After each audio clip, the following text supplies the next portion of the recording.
پانی کے باقی مسائل، حصہ سوم تعلیم الاسلام، ٹوٹل تعلیم الاسلام کا صفحہ نمبر 101 ہے۔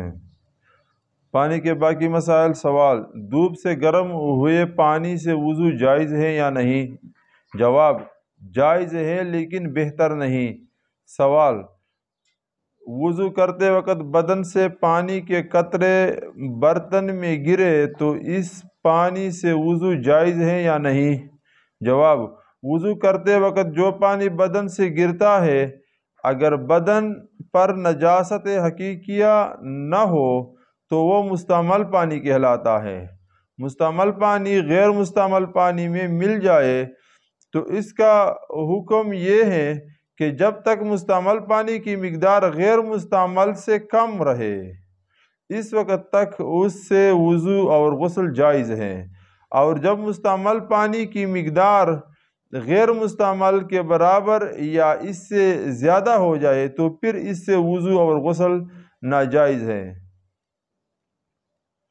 جو بالٹی میں پانی پڑا ہوا ہے وہ زیادہ ہے تو اس میں 2 قطرے 4 قطرے اس میں تو زیادہ پانی ہوتا ہے۔ 1 گلاس اگر آپ کے بدن سے گرتا رہتا ہے 1 گلاس بن جائے تو پورے بالٹی سے یہ 1 گلاس تو کم ہوتا ہے نا، تو اس سے آپ کا پانی ناپاک نہیں ہوگا، آپ کا غسل ٹھیک ہے۔ لیکن اگر آپ کے بدن پہ ناپاکی ہے اور وہ پانی 1 قطرہ گر جائے تو وہ بالٹی ناپاک ہو جائے گی۔ سوال: اگر پانی میں کوئی پاک چیز مل جائے مثلا صابن یا زعفران تو اس سے وضو جائز ہے یا نہیں؟ جواب: پانی میں پاک چیز ملنے سے 1-2 وصف بدل جانے پر بھی وضو جائز رہتا ہے۔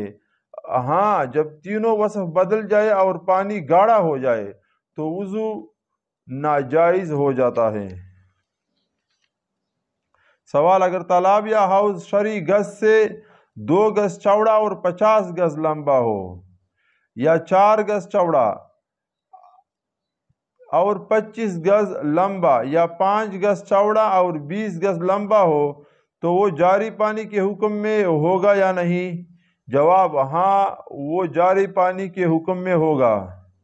یہاں 5.5 گز 5.5 گز چوڑا 5.5 چوڑا مفتی محمد صاحب نے بتایا تھا، اور عام طور پہ 10 ہاتھ لمبا 10 ہاتھ چوڑا تو 10 ضرب 10 100 گز 100 ہاتھ بنتے ہیں۔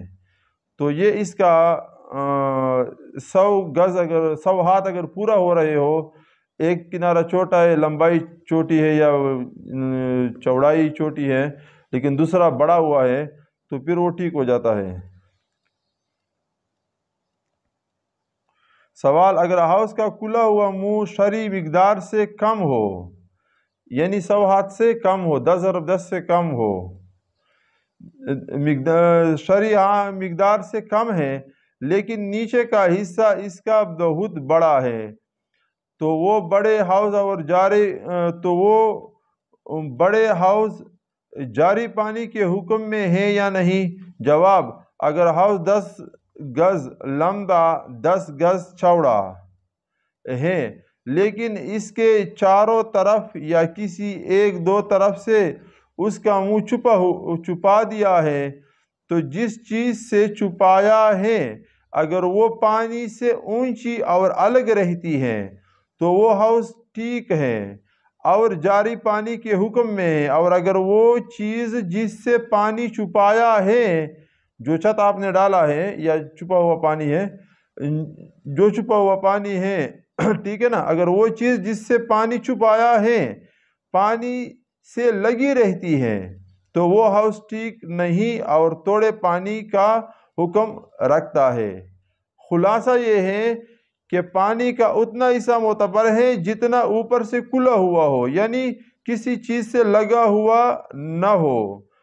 اس کی مقدار شرعی مقدار کے برابر ہونی چاہیے، اور اگر کھلا ہوا حصہ کم ہے تو نیچے سے چاہے جتنا زیادہ ہو اس کا اعتبار نہیں، جو کھلا ہوا ہے وہ 10 ہاتھ ضرب 10 ہاتھ ہو۔ تو ہمارے ویڈیو کو اس طرح ویڈیو کو دیکھنے کے لیے ہمارا چینل سبسکرائب کر لو۔ السلام علیکم۔